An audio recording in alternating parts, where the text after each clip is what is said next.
जगन्नाथ भगवान के एक परम भक्त हुए, मैंने कई बार सुनाई है ये कथा, और ये प्रश्न एक बार नहीं बहुत बार आ चुका है मेरे पास, पर जलंधर में है तो मैं सुना देता हूं। भगवान जगन्नाथ जी के परम भक्त हुए, उनका नाम था अंगद जी। क्या नाम था? अंगद जी। अंगद जी जो थे वो एक राजा के मंत्री थे। बहुत ध्यान से सुनना। अंगद जी की जो पत्नी थी वो बहुत सुंदर थी और अंगद जी उससे बहुत प्रेम करते थे, परंतु पत्नी जो थी वो परम भक्त थी। कथाओं में जाना, सत्संग सुनना, ये सब में उसकी बड़ी रुचि। अंगद जी को कथा वथाओं से कोई मतलब नहीं था। उन्होंने पत्नी से स्पष्ट कह दिया, तुम जहां जाओ कथा सुनो, भक्ति करो, संत महात्माओं को प्रसाद पवाओ, सब करो, मुझसे कभी मत कहना कि ये सब करो, मुझसे नहीं होता। पत्नी बोली, ठीक है कोई बात नहीं, आप अपने राजपाट पे ध्यान दो, हम भक्ति करें। अब एक दिन क्या हुआ, एकादशी का दिन था, तो संत महात्माओं ने कहा कि आज आश्रम में कोई उत्सव चल रहा है, सत्संग कहां हो, शांति हो, ऐसी जगह सत्संग हो। तो अंगद जी की पत्नी बोली, आप सब हमारे घर चलो, हमारे घर पे ही सत्संग कर लो। तो सब संतों को लेकर के अंगद जी की पत्नी घर आ गई और वहीं पर ही सत्संग होने लगा। समाज बैठ करके नृत्य कर रहे हैं, कीर्तन हो रहा है, कथा हो रही है। शाम का समय अंगद जी लौट करके आए अपने घर। घर आकर के देखा तो महाराज उछल उछल करके जो है महामंत्र पर सब कीर्तन कर रहे हैं और साधु महात्मा भी सब नृत्य कर रहे हैं और वहां तो कीर्तन कथा चल रही है। अंगद जी महाराज तो क्रोधित हो गए और भीतर जाकर के उन्होंने चिल्लाना शुरू किया, बंद करो ये सब नाटक, क्या कर रहे हो यहां पर? ये घर है, तुम्हारा आश्रम नहीं है, ये घर है, ये तुम लोगों का मठ मंदिर नहीं है जो यहां उछल उछल के कीर्तन करो, निकलो यहां से बाहर। अब वैष्णवों को अपने अपमान से इतना बुरा नहीं लगता, पर कथा कीर्तन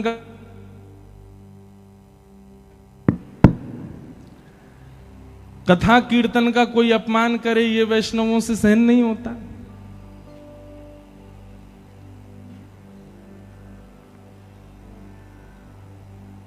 सब लोग चले गए। अंगद जी की पत्नी बिल्कुल नीची नजर किए और महाराज लाल पड़ गया था चेहरा उसका। अंगद जी प्रेम तो करते थे अपनी पत्नी से, आज जाके बोले, देखो मैंने तुमसे कभी कुछ नहीं कहा, तुम सत्संग करो, कथा सुनो, भक्ति करो, कुछ भी करो, पर ये घर में लाने की जरूरत नहीं है, अपना बाहर जाके किया करो सब काम। उसी समय अंगद जी की पत्नी बोली, ये बात आप प्रेम से मुझे सत्संग के बाद भी कह सकते थे, कम से कम गुरुजन और इतने सब साधु महात्मा सत्संगी आए थे, उन सब के बीच में उपद्रव तो नहीं करना चाहिए था आपको। और ये मुझसे प्रेम से बात क्यों कर रहे हो? मैं कौन हूं? गृहिणी हूं, पत्नी हूं, केवल इसलिए प्रेम से बात करो। इतना ही प्रेम उनके सामने दिखा दिया होता, वहां तो तुम चिल्ला रहे थे। अरे जिन गुरुजनों के चरणों में प्रणाम करती हूं, जिन संत जनों को मैं वंदन करती हूं, उनके सामने तुमसे प्रेम से नहीं बोला गया, मुझको प्रेम दिखा रहे हो। सुनिए, आपके इस कृत्य की क्षमा तो नहीं दे सकती मैं आपको, पर मैं आपको छोड़ करके भी नहीं जा सकती, क्योंकि मैं पतिव्रता नारी हूं, आपके साथ रहना पड़ेगा मुझको। पर मेरा आज से नियम होगा, क्या? मैं घूंघट करके रहूंगी, आपको ना तो अपना मुख दिखाऊंगी ना आपका मुख देखूंगी। आपके लिए भोजन बनाऊंगी, आपके बर्तन कुर्तन जो करना है सब काम करूंगी, घर के जो भी गृह गृहस्थी के काम होते हैं सब निभाऊंगी, लेकिन ना आपका मुख देखूंगी ना अपना मुख दिखाऊंगी। ये मेरा आज प्रण है। अंगद जी की पत्नी ने, अब इसको आप क्या समझेंगे? तन से वो संगी ही है, पर मन से त्याग कर दिया उसने।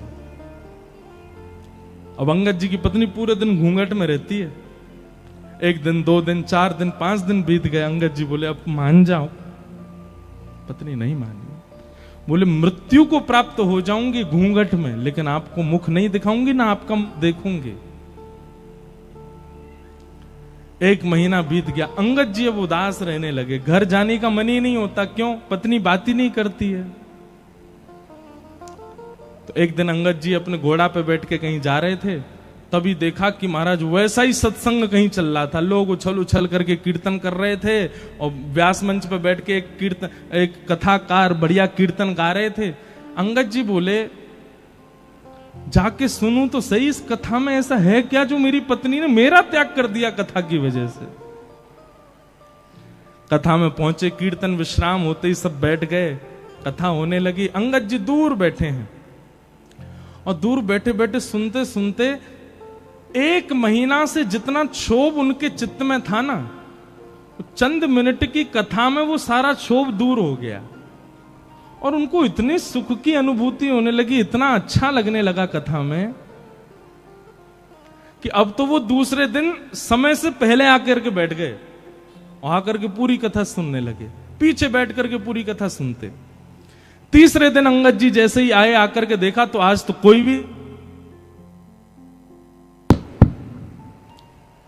कोई भी नहीं आया, कथा ही विश्राम हो गई। अंगद जी ने पूछा, भैया यहां पे कल कथा चल रही थी क्या? वो बोले, कल 7 दिन हो गए पूरे, अब तो व्यास जी चले गए, यहां से कथा हो गई। तो अंगद जी को इतनी व्याकुलता पत्नी के रूठने पर नहीं हुई जितनी व्याकुलता कथा के विश्राम। बोले, अब कब होगी कथा?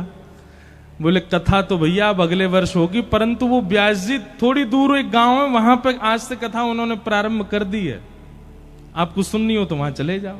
अंगद जी दौड़ करके गए महाराज, दूसरे गांव में जाके कथा सुनने लगे। अब तो अंगद यही नियम बन गया, ठाकुर जी खेल रहे हैं, माइक बंद कर रहे हैं बार बार, पर या से ज्यादा ना खेल जाइयो लाला, नहीं तो हम ब्रजवासी दिखाई देंगे फिर। बोलो वृंदावन बिहारी लाल। तो हम क्या बता रहे थे? अंगद जी महाराज दूसरे गांव में जाके कथा सुनने लगे, इतनी आसक्ति कथा के प्रति हो गई उनकी। अब तो अंगद जी को घर में पत्नी रूठी बैठी है, उससे भी उनको कोई फर्क नहीं, बढ़िया जाते हैं, प्रेम से घर में जाते हैं, पत्नी भोजन खिला देती है, पा लेते हैं, सो जाते हैं, सुबह उठ के राजपाट का काम देखते हैं, दोपहर में जाके कथा सुनते हैं। ऐसा नियम चलने लगा। पत्नी के भी मन में होने लगा, पहले तो इनको चिंता थी कि मैं देखती नहीं हूं, अब तो ये चिंतित भी नहीं लगते मुझको। एक दिन गांव में पुनः कथा होने लगी और जैसे ही कीर्तन प्रारंभ हुआ महाराज, तो अंगद जी महाराज पीछे खड़े होकर उछल उछल करके उन्माद नृत्य कर रहे थे।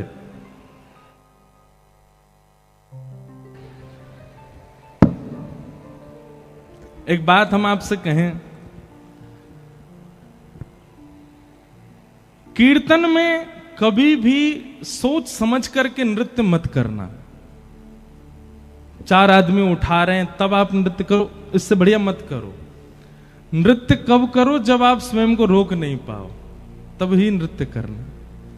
इस बात को हम प्रमाणित ऐसे कर सकते हैं, भगवान स्वयं कह रहे हैं, वाग गदगदा द्रवते यस्य चित्तम रुदत्त भिक्षणम हसति क्वचिच्च विलज्ज उद्गायत नृत्यते च मदभक्ति युक्तो भुवनम पुनातु। ठाकुर जी कहते हैं, जो सोच समझ करके नृत्य कर रहा है, समझो वो आडंबर है, वो भी दंभ है। पर जिसके पांव रुक ना पाए, जिसके हाथ रुक ना पाए, जिसके नेत्र स्वयं को रोक ना पाए, जिसका मन स्वयं को रोक ना पाए, समझ जाना उसके चित्त में मैं ही खड़े होकर के नृत्य कर रहा हूं, तभी वो नृत्य कर रहा है। इसलिए कभी भी संकीर्तन, कीर्तन, भजन में सोच समझ के नृत्य नहीं। आप स्वयं को थोड़ी देर रोक के रखो, जब लगे कि अब रुका ही नहीं जा रहा, तब नृत्य करो, तब समझना कि चित्त में श्याम सुंदरी नृत्य कर रहे हैं, और वो जो सुख होगा ना, वो अद्भुत ही होगा।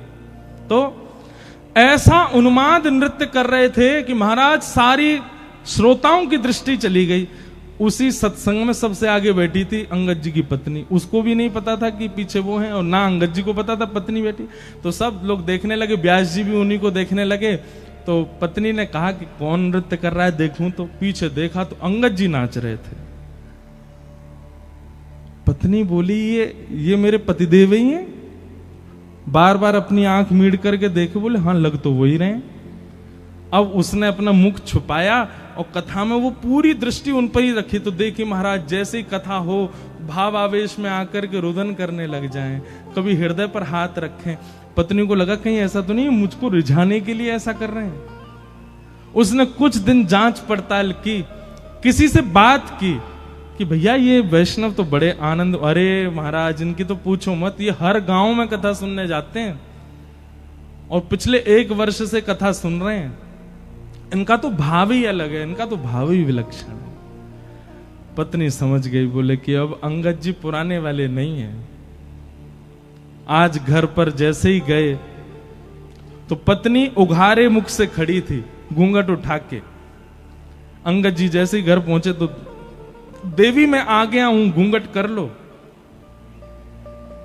अंगद जी की पत्नी बोली अब घूंघट नहीं करना, हरि विमुख अंगद से मैंने घूंघट किया था, अब हरि सन्मुख अंगद है, अब आपसे काय को घूंघट करूं मैं, आप मेरा मुख देख लो। लेकिन अब अंगद जी की स्थिति क्या हो गई सुनो। अंगद जी बोले देवी क्षमा करना, बुरा नहीं मानना, पहले तुमको देखना अच्छा लगता था, अब वो सुख नहीं मिल रहा है, अब तो केवल एक ही अभिलाषा है कि शामा शाम कब दिखेंगे। बसो मोरे नैनन में यह जोरी, बसो मोरे नैनन में यह जोरी। नव दुल्हे ब्रजराज सांवरो, नव दुल्हे ब्रजराज सांवरो। दुल्हन राधा गोरी,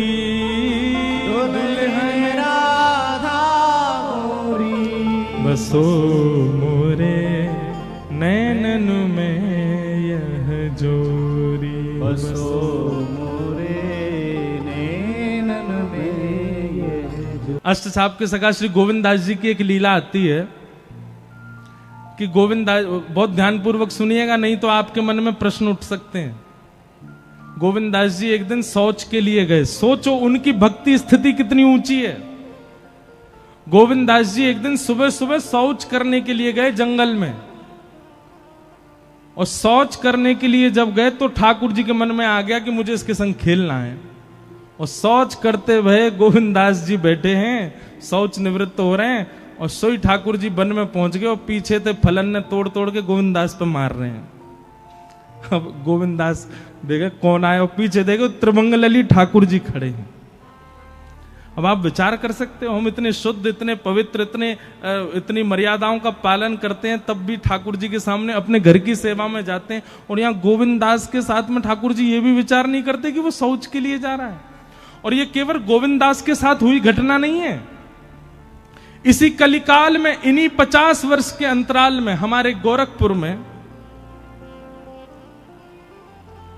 विराजमान हुए श्री राधा बाबा महाराज। नाम सुना राधा बाबा का?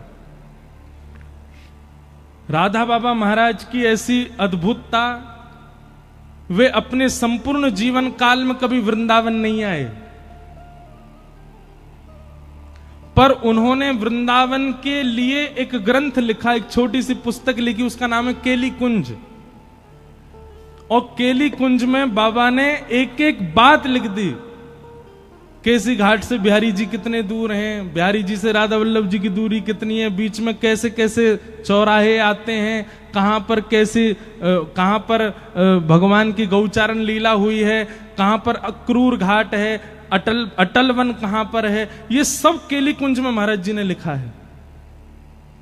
उनसे किसी ने पूछा बाबा आप कभी वृंदावन तो गए नहीं, तो वृंदावन को पूरा भाव कहां ते आगो? बोले मैं वृंदावन ना गयो, वृंदावन मुंह में ही रह गए, मेरे चित्त में ही रह गए। तो किसी ने कहा बाबा आप तन से भी एक बार वृंदावन जाओ, तो वे कहते बोले अगर मैं तन से वृंदावन गयो तो फिर वापस कभी आ नहीं पाऊंगा, या हमारे मैं जाऊं ना हूं। ऐसे राधा बाबा महाराज गोरखपुर में विराजते थे। तो उनकी लीला में एक बात आती है कि वे सुबह सुबह जब शौच के लिए जाते थे, सुबह 4:30-5 बजे, एक माताजी, बूढ़ी माताजी उनके पीछा करती थी, और जब वे शौच के लिए दूर वन में बैठे होते तो वो माताजी एक झाड़ी के पीछे बैठ के बाबा को देखती थी। तो बाबा के किसी शिष्य परिकर ने ये देख लिया, उसने माताजी को पकड़ के कहा, बोले हे मैया सुनो, तुम, हम सब जानते हैं तुम सुबह सुबह जाती हो बाबा के पीछे, है शौच के समय तो कम से कम ये सब नहीं करना चाहिए आपको। संत महापुरुष हैं बेचारे, पूरे दिन दर्शन देते हैं, दुनिया भर के लोग दर्शन करने आते हैं, पूरे दिन दर्शन किया करो, आप सुबह सुबह क्यों जाती हो उनके पीछे? तो माताजी के नेत्र सजल हो गए, वो बोले मैं बाबा के पीछे नहीं जाती। तो बोले बाबा जब सुबह सुबह शौच के लिए जाते हैं ना, तब इनके पीछे नन्हों से सांवरों सलोनों से एक बालक जावे, और वो बाबा के सामने ही बैठो रे। वो पूरे दिन नहीं रहता, वो सुबह सुबह जब ये शौच के लिए जाते हैं तभी आता है। मैं तो उस बालक को देखने जाती हूँ। और बाबा जब शौच में बैठे होते हैं ना, तो इन दोनों की आपस में चर्चा चलती है, बड़े ठहाके मार मार के दोनों हंसते हैं। मैं तो वो देखने जाती हूँ। मतलब आप विचार कर रहे हैं, भक्तों की वो स्थिति जिसको हम परम अपवित्र मानते हैं, उस स्थिति में भी भक्त चले जाते हैं, तो ठाकुर जी वहां भी आ रहे हैं उनके पास में। तो ऐसी स्थितियों में ऐसे भक्तों के भाव देखने के लिए, उनका अनुकरण करने के लिए ठाकुर जी, यही कर्म है ठाकुर जी का। कौन भक्त कब कहां क्या कर रहा है, कौन से भाव से मुझको भज रहा है, किस भाव से मुझे अर्पण कर रहा है, वही भाव प्रिय है ठाकुर जी को। वही भाव देखने के लिए ठाकुर जी आते हैं। मैं कथाओं में सुनाया करता हूं कि हमारे अष्ट सखाओं में एक सखा हुए कुम्भनदास। कुम्भनदास जी के एक पुत्र की मृत्यु हो गई, और उस पुत्र की मृत्यु की बात सुनकर के कुम्भनदास जी मूर्छित हो गए। दुनिया के लोग बात बनाने लगे, बोले अपने आप को भगत कहते थे, बताओ इतना भी नहीं सुन पाए कि पुत्र की मृत्यु पर बेहोश हो गए। गुसाई जी को जब ये बात पता चली तो गुसाई जी बोले, वो पुत्र की मृत्यु सुन के बेहोश नहीं हुआ है।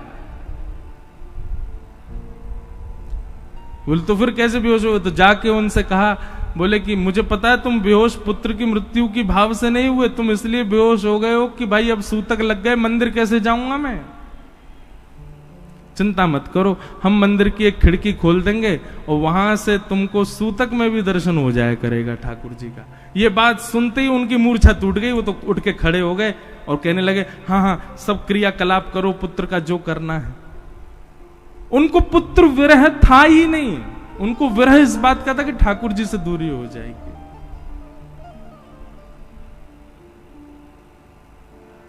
तो भैया, भक्ति मार्ग यदि जीवन में आया है तो याद रहे, परिस्थिति कैसी भी आ जाए, कितनी बुरी से बुरी भी आ जाए, आप भक्ति मार्ग का त्याग मत करना। ये दृढ़ता अपने चित्त में धारण करो, ये विश्वास अपने चित्त में धारण करो और चल पड़ो उस मार्ग पर, स्थिति कैसी भी आ जाए।